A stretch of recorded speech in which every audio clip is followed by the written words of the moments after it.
Hola, mi nombre es Jesús Vargas Hernández, soy profesor investigador del Colegio de Posgraduados y estoy participando en este congreso. Me permito ahora compartir pantalla para iniciar la presentación. Ok, el trabajo que estamos presentando se titula Plasticidad fenotípica de los componentes del anillo de crecimiento en los extremos del gradiente altitudinal de Pinus-Harvey. Este trabajo forma parte de la tesis de maestría en ciencias de la primera autora, Yareli Soto Carrasco, en el cual también participamos quien está presentando, Jesús Vargas Hernández, y los doctores Armando Gómez Guerrero, del Colegio de Posgraduados, y el doctor Philip Rosenberg, del INRA, Francia.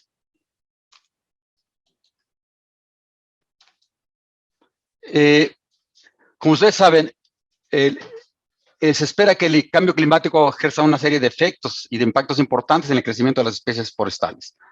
Esos efectos se espera que sean más notorios y de mayor impacto en los ecosistemas de montaña, viendo por las limitaciones que tienen esos ecosistemas en cuanto a su hábitat tan específico y sus dificultades para que las especies se puedan migrar hacia otros ambientes. Muchos de esos efectos que se esperan incluyen alteraciones en el patrón de asignación de recursos, así como en el funcionamiento y crecimiento. En particular, se espera un impacto muy importante en términos del crecimiento radial. Lógicamente, las especies disponen de una gran variedad de mecanismos de respuesta ante estas nuevas condiciones para ajustar su crecimiento y la supervivencia ante las nuevas condiciones. Entre estos mecanismos, los más importantes son aspectos de adaptación, relacionados con aspectos de adaptación. Sin embargo, estos mecanismos requieren generalmente de un tiempo relativamente prolongado para que se manifiesten y generalmente de un gran número de generaciones. Otro de los mecanismos importantes sería respuestas en términos de plasticidad fenotípica. La plasticidad fenotípica se refiere a los cambios fenotípicos que presenta un individuo al cambiar las condiciones del ambiente. Lo podemos ver en cómo cambia esta manifestación, como vemos en esta gráfica, al cambiar algún factor ambiental. Una forma de expresar esta plasticidad fenotípica es en términos de las normas de reacción. Estas normas de reacción reflejan, diríamos, el cambio en la pendiente de una característica fenotípica en relación al cambio ambiental. Y se puede medir a través de esa tasa de cambio utilizando modelos de regresión lineal, si se parte del supuesto de que ese cambio en la respuesta es sobre todo de tipo lineal. Sin embargo, muchas veces la respuesta puede ser un poco más compleja, puede ser de tipo curvilineal y puede manifestarse de muy diferentes maneras, como esos ejemplos que vemos aquí en estas curvas. A pesar de la complejidad, el uso de modelos de regresión lineal siguen siendo útiles para tratar de cuantificar la magnitud de la respuesta y sobre todo para tratar de identificar diferencias entre diferentes individuos o poblaciones en esta capacidad plástica para responder a las condiciones ambientales. En ese estudio precisamente se utiliza este enfoque de estimar las normas de reacción para Pinus-Harvey situada en poblaciones situadas en los límites de su distribución altitudinal en diferentes montañas de México, del centro de México. Como sabemos, Pinus-Harvey es el principal componente arbóreo en estos ecosistemas alpinos de montaña. Es la principal especie que se encuentra en elevaciones por arriba de los 3.400 metros sobre el nivel del mar y en ocasiones rebasa hasta los 4.000 metros en elevación. Es lógico que esperar que en estas situaciones extremas las poblaciones de Pinus-Harvey estén sujetos a diferentes tipos y magnitudes de presiones de selección y que estas presiones de selección se van a manifestar con mayor intensidad precisamente en los extremos de su gradiente altitudinal, tanto en el extremo inferior como en el extremo superior. De ahí que una de las principales interrogantes es si existe o no precisamente diferencias en cuanto a la magnitud de la plasticidad fenotípica en estas poblaciones, expresada precisamente en las diferentes características de crecimiento en respuesta a estos cambios en las condiciones climáticas. Afortunadamente, en los árboles, por ser organismos longevos, las características de los anillos de crecimiento son sumamente útiles para analizar de manera retrospectiva esos cambios en las condiciones ambientales, dado que esos cambios quedan registrados precisamente en las características de los anillos de crecimiento.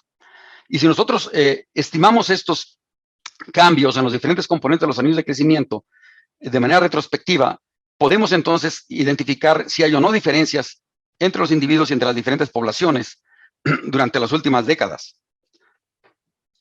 En este sentido, entonces, en este trabajo se planteó como objetivos, primero, estimar las normas de reacción en los componentes de los anillos de crecimiento con respecto a las variables climáticas, en particular temperatura y precipitación, en poblaciones situadas en los extremos del gradiente altitudinal de Pinus-Harvey, en 3 montañas del centro oriente de México. Como segundo objetivo, evaluar la variación entre árboles en la pendiente, en el signo y magnitud de esas normas de reacción, que en cierta manera reflejan la magnitud de la plasticidad fenotípica en esas poblaciones, y comparar la similitud entre montañas en las normas de reacción que se manifiestan en estas características de los anillos de crecimiento en los extremos del gradiente altitudinal en que se encuentra esta especie o se localiza esta especie. Para ello, se recolectaron muestras de madera, en total 300 muestras, de 6 poblaciones de Pinus-Harvey en 3 montañas, las montañas Cofre de Perote, Pico de Orizaba y Monte Tlaloc. En cada montaña se eligieron poblaciones de los extremos inferior y superior, y eso es lo que hacen las seis poblaciones. Aquí se muestran las coordenadas geográficas de estas poblaciones. El extremo inferior generalmente estuvo localizado alrededor de los 3.500 metros en las 3 montañas, y el extremo altitudinal superior generalmente estuvo localizado alrededor de los 4.200 metros sobre el nivel del mar en esas montañas, que lógicamente presentan diferencias importantes en cuanto a precipitación y a temperatura media anual. De las muestras de madera que se tomaron en esos árboles, con taladros de Perezler, se sometieron a análisis de rayos X para obtener, diríamos, los perfiles de microdensidad. Estos perfiles de microdensidad, a partir de las imágenes de rayos X, luego se extrajeron con el software WinDendro para obtener una matriz, diríamos, de los valores de densidad en cada uno de los segmentos de los diferentes anillos de crecimiento detectados en estas muestras. Y con eso se construyeron los perfiles de microdensidad, y a partir de esos perfiles de microdensidad, tomando exclusivamente los últimos 60 años, es decir, a partir de 1960 hasta el año 2017, en que se tomaron las muestras, se extrajeron para cada anillo de crecimiento estas variables que representan los diferentes componentes asociados al crecimiento de esos anillos en cada uno de esos años. Estas variables fueron la anchura total del anillo y la anchura de madera temprana y de madera tardía en cada uno de los anillos, y también los componentes de densidad media del anillo, densidad de madera temprana y de madera tardía del anillo, así como la densidad mínima y máxima en cada anillo de crecimiento. Estos valores se ajustaron con un modelo lineal para remover el efecto de la edad cambiada, de tal manera que se pudiera extraer de esa variación en los componentes de los anillos de crecimiento anual el efecto de las condiciones climáticas. También se obtuvieron datos climáticos a partir de este modelo Climate en Norteamérica. Se obtuvieron datos climáticos de los últimos 60 años, y en particular se utilizó la temperatura media, temperatura mínima y máxima, y la precipitación. Y con eso se calcularon las normas de reacción para cada uno de los componentes. Se dio énfasis sobre todo a 4 de estos componentes de los anillos: anchura total del anillo, anchura de madera tardía, densidad media del anillo y densidad máxima. Y a partir del modelo de regresión lineal, se calculó la pendiente de esas normas de reacción asociadas sobre todo con temperatura y con precipitación. Se calculó la significancia, el signo de la pendiente, el valor de la pendiente, que representa la magnitud de la plasticidad fenotípica, y el valor de R cuadrada, que en cierta manera representa la calidad del ajuste de las normas de reacción. Esos datos se hicieron pruebas de homogeneidad con la prueba de G cuadrada para comparar si había diferencias en la proporción de árboles con normas de reacción significativa en las diferentes poblaciones, y también se establecieron pruebas de T para calcular los valores promedio de la pendiente y de la calidad del ajuste de estas normas de reacción. Luego se encontró que la temperatura fue la variable climática más importante que la precipitación para detectar normas de reacción significativas en las diferentes poblaciones. No hubo mucha diferencia entre los diferentes componentes del anillo en cuanto a la proporción de árboles con normas de reacción significativas, y tampoco hubo mucha diferencia entre las poblaciones en los dos extremos altitudinales. Se encontró que menos del 14% de los árboles no mostraron normas de reacción significativa en ningún componente. Esto es, la mayoría de los árboles presentaron normas de reacción significativa con al menos alguno de los componentes de crecimiento del anillo. Y más del 70% de los árboles presentaron normas de reacción significativas para 2 o más componentes del anillo, aunque se encontró, digamos, un comportamiento similar en los dos extremos altitudinales de las 3 montañas. Cuando separamos las normas de reacción significativas en cada uno de los componentes, encontramos, decíamos, este comportamiento similar en los dos extremos, tanto en el extremo superior como en el inferior, y excepto en dos características: en la densidad total del anillo y la densidad máxima del anillo en 2 de las montañas, en Perote y en Tlaloc. Fuera de esas dos componentes del anillo, el resto fue bastante homogéneo en todas las poblaciones. También en todas las poblaciones se encontró una amplia variación en cuanto al signo y valor de la pendiente de las normas de reacción para todos los componentes. Y esto es importante porque esta amplia variabilidad refleja que hay una amplia variación genética entre los individuos, o que esos están ajustando a las características particulares microambientales de cada sitio. No encontramos, de hecho, un comportamiento distinto en cuanto a las normas de reacción con pendiente positiva y negativa en los extremos altitudinales y en las montañas.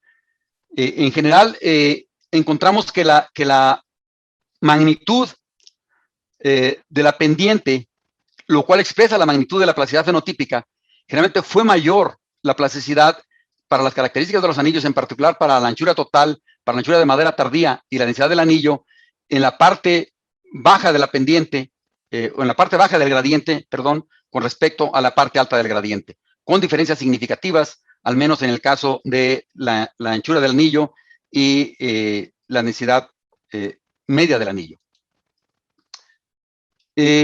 La calidad de ajuste también de las normas de reacción generalmente fue mayor para las normas de reacción positiva que para las normas de reacción con pendiente negativa en los dos extremos, en particular en Perote y en Tlaloc.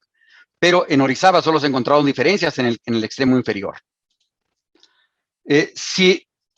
Nosotros encontramos que las diferencias, o asumimos que las diferencias entre los extremos altitudinales y esta amplia variación intrapoblacional está asociada sobre todo a diferencias de posición en las normas de reacción, en unas normas de reacción no lineal, y también a diferencias en cuanto a la amplitud de las normas de reacción de los árboles a esas condiciones ambientales. Y que esto se refleja entonces, esto refleja diferencias tal vez asociadas a variación genética o efectos compensatorios de los diferentes componentes del anillo, pero también es parte del reflejo de la variación microambiental y posiblemente la falta de diferenciación entre las poblaciones en la parte alta y en la parte baja de los extremos altitudinales están reflejando una amplia variación en cuanto a flujo genético entre esas poblaciones. Y que lo podemos representado por estas diferentes curvas de reacción no lineal que podrían estar reflejadas en estas poblaciones.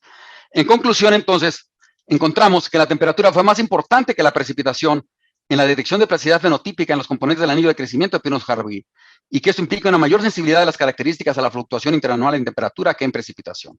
También que existe una amplia variación individual en plasticidad fenotípica en cuanto a signo y magnitud de la pendiente en estas poblaciones de los extremos altitudinales de Pinus-Harvey en las montañas del centro de México, y que esto puede estar asociado a una variación genética reflejada a diferentes mecanismos adaptativos o efectos de variación microambiental o algunos otros factores de las condiciones. Que no existe una amplia diferenciación clara en la proporción de los árboles, y que esto refleja un flujo abundante o un abundante flujo genético entre las poblaciones. Gracias.